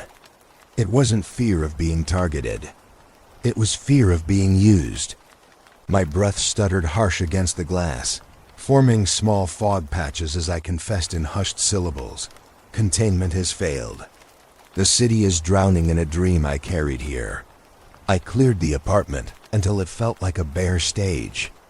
The clutter of notebooks, spilled pages, half-burnt tapes were gathered against the wall, leaving the floor open for one last attempt. This wasn't study anymore. It was confrontation. I pulled every piece of gear I owned into a ring around me. Recorders old and new. Studio mics with their mesh domes glinting dull under the lamp. Even the battered hydrophone I had once lowered into a lake, now useless out of water, but ready in case. I wanted no angle left unfed. Cables coiled like veins across the floor, meters blinking alive with slow patience. I lined the walls with tripods, plastered sensors against glass, stacked radios on chairs like strange sentinels. Each unit captured silence first, proof that nothing moved but air. My body hummed with unease as though I had prepared ritual more than experiment docked to bait it forward. I switched on the rain machine I had rented years ago for Foley work. It shuddered to life in the middle of the room, spilling artificial downpour into a catch tray. The water hissed, uneven but convincing. a storm sound for the stage I had built. Steam rose faint and smelled of metal. My throat worked dry as I muttered into the hand mic, "If you want a chamber, I'll give you one. Show me what you are." The sound field held. Monitors registered only rainfall, different devices sinking into the hush. Nothing came. I paced tight circles, circling the rain machine like predator or prey. Hours seemed to spool without shift until a change slipped quiet under my skin. Not entering through ears but memory dot, it started dull, flashes from childhood. My brother's voice down the hallway calling my name in small tones. Simple, ordinary nights, asking if I still had his cassette, if I'd swapped places near the fan. I remembered ignoring him, tethered to my own distractions. More nights surfaced, the timbre of him knocking gently, moments I had dismissed at the time and sealed away under routine. Now each fragment returned sharp and whole, flooding not as distant recall, but as immediate presence, like living through them again with clarity I never gave them then. I staggered under the weight. My knees nearly buckled as another ripple unfurled. The night he left his door ajar, voice rising thin, calling once, twice. I remembered rolling to my side, half asleep, convinced I'd reply later. That never came. That was the night he never returned. The memory poured into me forceful, nothing else in the room existing but his voice I had failed to answer. The ache exploded through chest like glass shards grinding my sternum. I clutched my head and gasped, expecting the recorders to split with the pressure of screams. But when I turned blinking eyes across the wall of glowing meters, they showed only steady rain lines. Waveforms flat, patterns unchanged. Every unit captured rainfall and nothing else, indifferent to the storm tearing through me. The grief was mine alone. The system gave me back memory, not on tape, not on reels, but in raw nerve undeniable, personal invasion. I spoke into the mic again, voice hoarse. This isn't sound. You aren't in files. You're inside memory. My body trembled with rage. Why? Why him? Why me? I slammed palms against the desk, shoving meters into fractured peaks, noise cluttering channels briefly before calming again. The answer came not as reply, but more floods, birthday nights, arguments, hours where I had chosen distance over him. Small cruelties now weaponized until it became unbearable to grasp. Every second of ignorance returned to punish me, weighted heavier by time lost. My gut tightened like knotted rope, waves of nausea climbing my spine. The artificial rain machine spat steady white trails, grounded in its trivial physics, while inside, storms much older than weather tore me apart. I collapsed into the chair, shuddering. In my headphones, static pressed empty while my skull reverberated with echoes of him. What terrifies me most is how clean it feels, memories sharper than records, tuned with fidelity no microphone could hold. That precision felt like violation, stripping grief into spectacle. I pulled one monitor closer, squinting, praying for anomaly, for proof that these recollections had shape outside myself. But the screens held calm, steady rain with no intrusion logged. The outside world denied it had arrived. Even while inside I drowned. I leaned against the mic, lips so close the grill scraped my breath. If silence on logs is policy, if no machine hears it, then where does this leave me? I didn't expect answer, but another lance of memory shoved through a final call, muffled that I had rolled away from the night before he disappeared. My ribs split open with guilt fresh as blood. The ache is unbearable, a wound given stage. But still every recorder whispers back the lie of nothing but rainfall. I told myself it would be for the last time. One last escalation only to prove the shape of it. I dragged the 3 storm files back into their layers, stacked them until the waveforms looked like jagged teeth rising against each other. My veins thrummed with dread as I slid the gain higher again, ignoring the warnings flashing sharp red across the meters. Everything felt brittle, like one push too far would shatter the world I stood in. I hit play. The bloom arrived immediately, not faint as before, but catastrophic. A roaring alignment as if the room itself stretched longer. Inside my head, walls butted outward, slick with condensation. A corridor flared wide in my mind's eye, so vivid it might have been built physically around me. I whispered breathless into the recorder, "I see it now." Impossible hall, lined edge to edge with storm. Surfaces shine with water. The reflections echo loud enough to push against skin. I reached out instinctively, but touched only air, though sensation told me my fingers brushed cold walls. The reverberations battered the space. Rain didn't just fall, it lived. Texture and depth pressing inward, sliding down invisible planes. Drops struck surfaces too large to exist in my apartment. My throat thickened and words forced through came broken. It's spatial. I can feel it resonate bone, not just ear. The corridor. Alive. Then among the thunder's hollow rises came something sharper. A whisper. Low, folding just enough tone to press meaning. Pitched high like an invitation riding thunder's crest. Behind wet echoes, it urged a step, beckoning like a door flung open at the end of stormlight. My body screamed retreat. Instinct jagged my nerves, muscles pulling hard toward the chair, telling me to slam stop, to pull every plug, to smash power down before another second carved me deeper. But grief surged stronger. I thought of my brother beckoning from hallways I ignored. That night remembered in the last session replayed itself until I couldn't tell the difference between him and the whisper's draw. Hot tears blurred my eyes. I whispered, voice rasping, "If he's there, I'll follow him. I won't turn away again." The corridor bent longer in response, depth uncoiling with wet echo, so certain I could step into it just by widening belief. The apartment dissolved. No desk, no lamps, no couch. I lost each tether to room, each small detail erased by cloud of rain that folded every surface away. When I blinked, only storm remained, spreading like a world taking me inside its lungs. My senses swelled as if the drip and splash were the only metrics of reality left. The hum had widened into atmosphere itself. I clung to narration as if it could ground me, forcing words into the handheld recorder through rattling breath. I don't feel furniture. Corridors extend from nowhere. Drops hit near and far at once. My body stands but also moves elsewhere. The door is here. My teeth rattled under vibration, but still I spoke, clinging to description like rope over abyss. Pressure rippled across my chest, as though the walls themselves exhaled against me. I staggered one step, whether in my room or within that impossible hall, I no longer knew. The whisper stirred again, closer, practically behind my ear. My mouth opened unthinking, throat carrying an answer I didn't know I owned. I heard myself mutter, "Yes." Thunder rolled in reply, swallowing difference between my voice and the storm.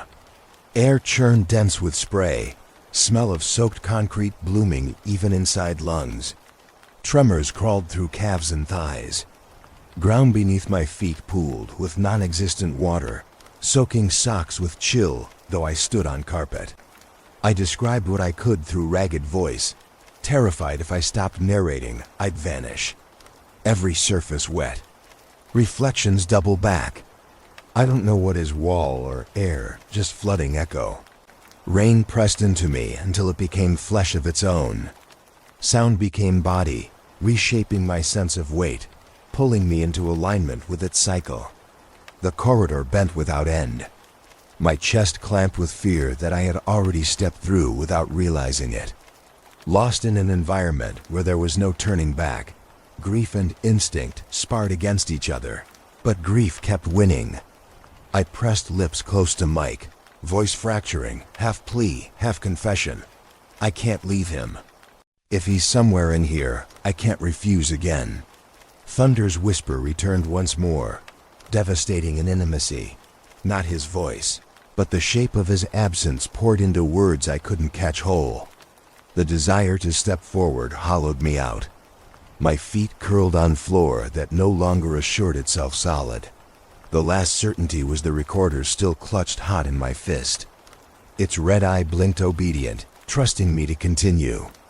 So I held myself alive through narration as the rain pressed closer. World spreading wide, corridor infinite, the door still open. Its threshold daring me to cross. Rain stretched further inside that corridor than my body could map. Endless walls shimmered with reflections, every surface slick with echo. My breath fogged the air, though I wasn't sure I possessed lungs in that place anymore. What I saw down the long, wet expanse arrested me. A figure, dim against the stormlight, standing with shoulders slouched inward. My brother, or the memory shaped as him. Water angled off his outline, as if even rainfall bent itself to his absence. My throat tried to form his name, but sound tangled. He didn't face me, only turned slightly, neck bowed, weight shifting left to right like someone waiting. In that dim rainlight, he murmured something over and over. The cadence froze me in place. It was not his vocabulary, not how he spoke. Repeated fragments without context, words that bent wrong, hollow of history, but full of lure. At first I wanted it.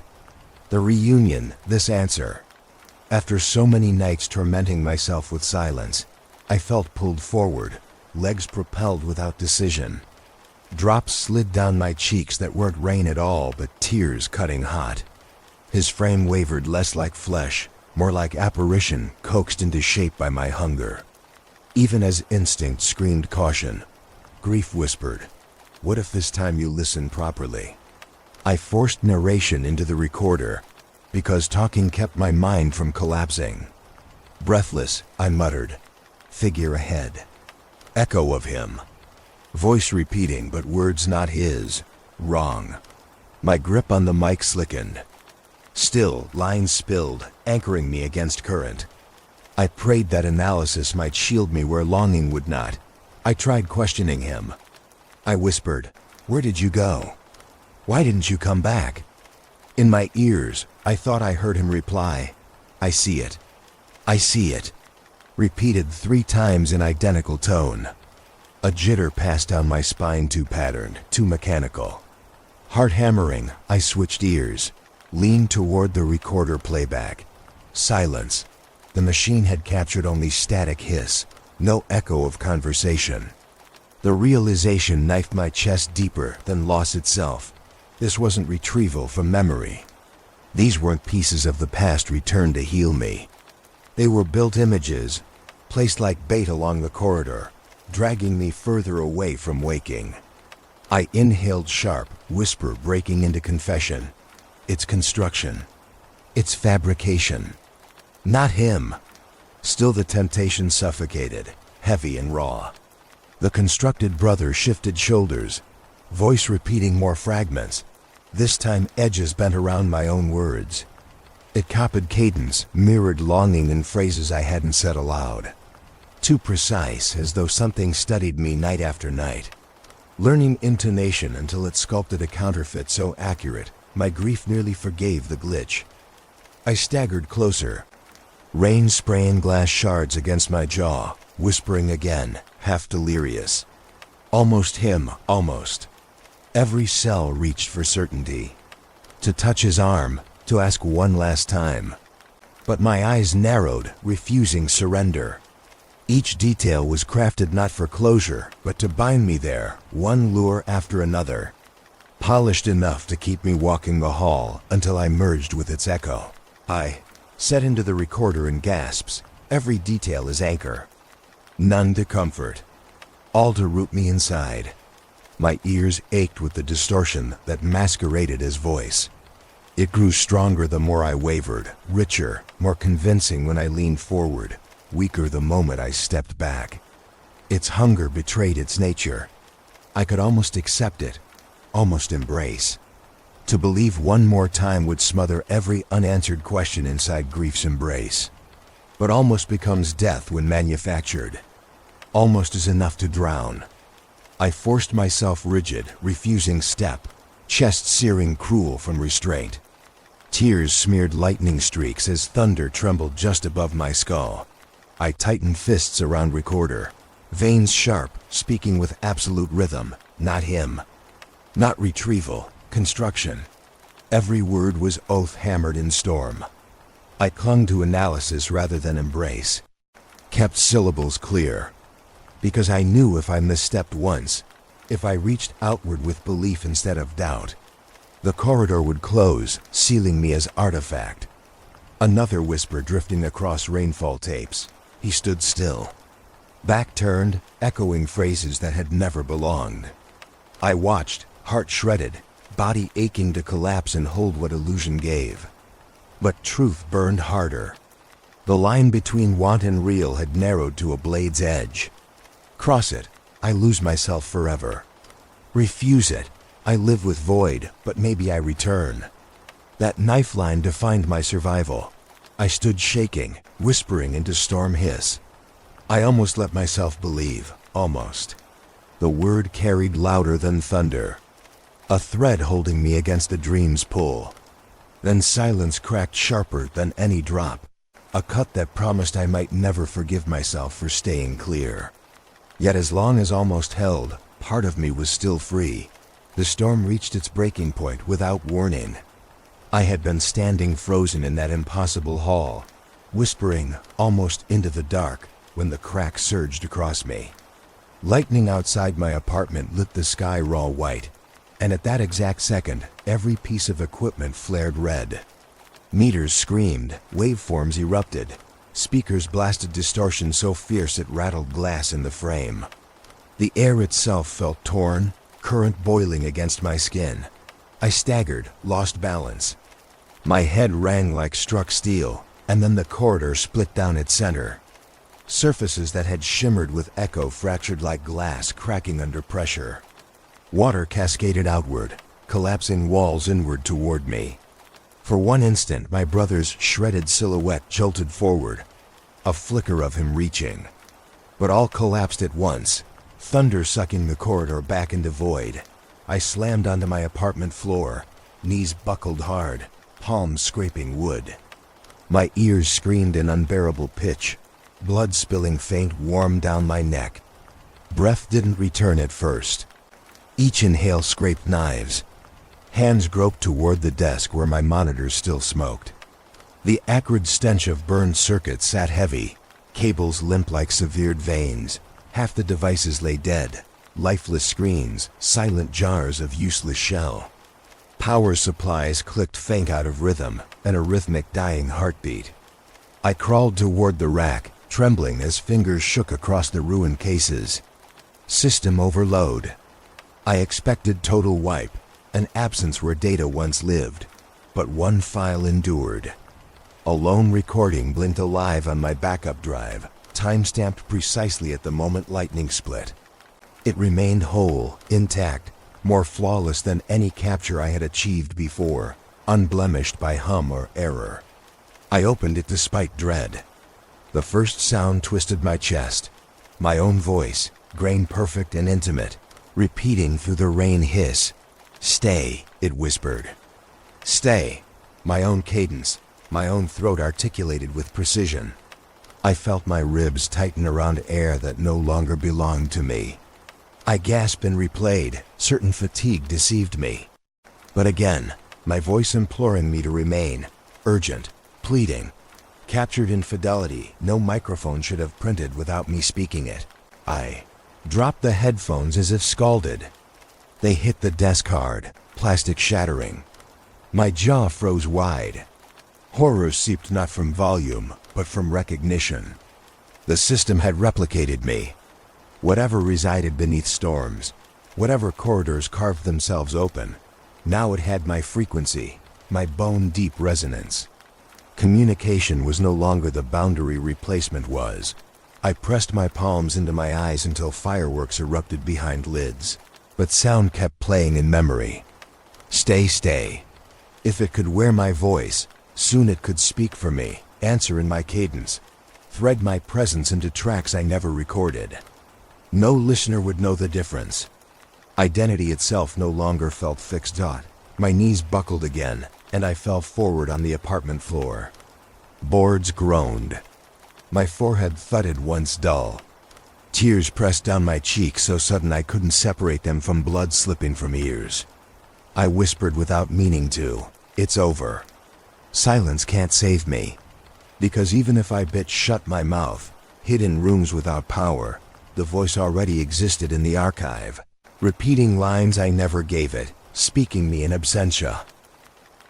Heat drained from me as my awareness shrank, the room contracting dark. I thought of those posters gone missing years ago, swallowed by messages not their own. Were they replaced by echoes that carried their voices? Were they out there still speaking in files unmoored from flesh? My stomach wrenched. The thought alone suffocated. I lay still listening to faint pops of cooling circuits. For a moment there was only that. Then from down my building's hall came a sound sharp and familiar. Footsteps.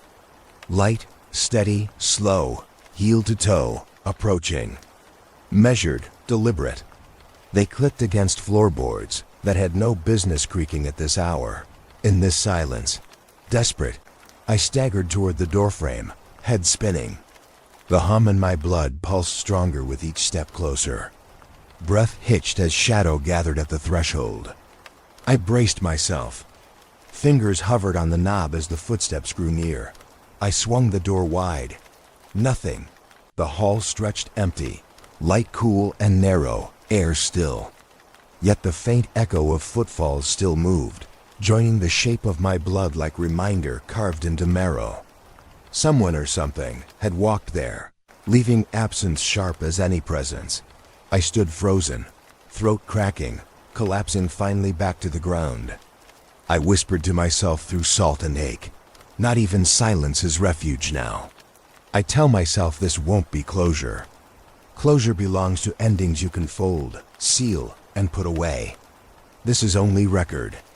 Evidence of what was unearthed when a few minutes of storm hiss shifted into corridors of echo. I began half asleep, looking for respite, a mislabeled file to soothe long nights. I end here having opened something that refuses return.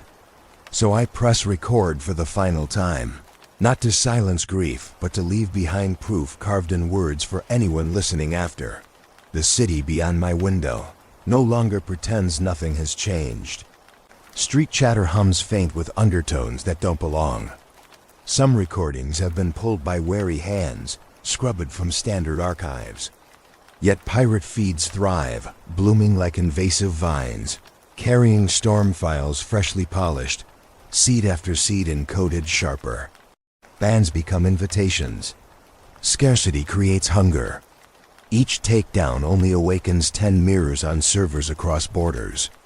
I scroll through forums littered with confessions, messages typed at 3 a.m., each line cut with dread, panic, sometimes awe. More and more admit what I already know. The reports sound similar. People waking drenched though their homes stay untouched. Sleepwalkers found standing in showers fully clothed, or at fountains downtown, eyes glazed as spray dripped from their hair. Whole families whispering lines they deny ever speaking, voices coaxed into rhythm inside restless dreams. One woman confessed that during clear skies she crossed half the city barefoot, feet bloodied. She arrived at the bridge, certain it had been raining, only to collapse when no water fell. These entries flood message boards until they scroll endless like rain itself. I wanted once to stop it. Fire through tapes, walls of filtering, warnings carved into logs. The futility revealed itself sharp. Nothing dies.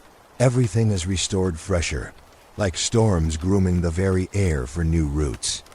The city lives inside shared dream states now, caught half asleep in daylight, waking with clothes damp and pulse off beat. Engineers fight outages they cannot source. Transit stutters. Cafes sit half empty, patrons lost in confusion, forgetting orders mid-sentence. And through it all, rainfall static rises constant beneath the sound of streets. For me, there's no sleep without it anymore. I lie in bed, body long shattered from exhaustion, and the hum presses steady at the base of my skull. Not loud, never loud, but persistent, tonic and parasitic alike.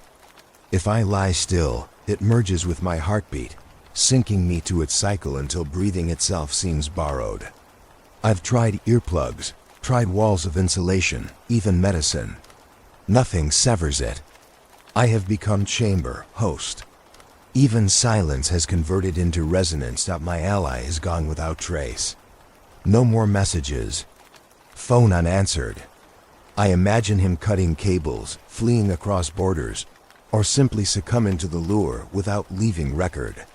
His absence aches not only as loss of fellowship, but as warning. Proof that resistance is narrow, that choosing silence or fire only leads to vanishings that the city never notices. He is another name I will never place against certainty. Still I narrate, because the only action left to me is record. Record that storms are no longer local sky, but conduits carving through memory itself. That interference isn't artifact, but aperture. They are doors. Each play back a threshold. And once a door opens, even slightly, its inertia keeps it moving wider until the frame itself is gone. You cannot pull it shut. Every attempt, every denial, bleeds new entrances.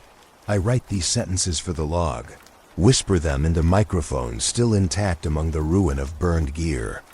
My voice falters, falls away at times, but the tape persists.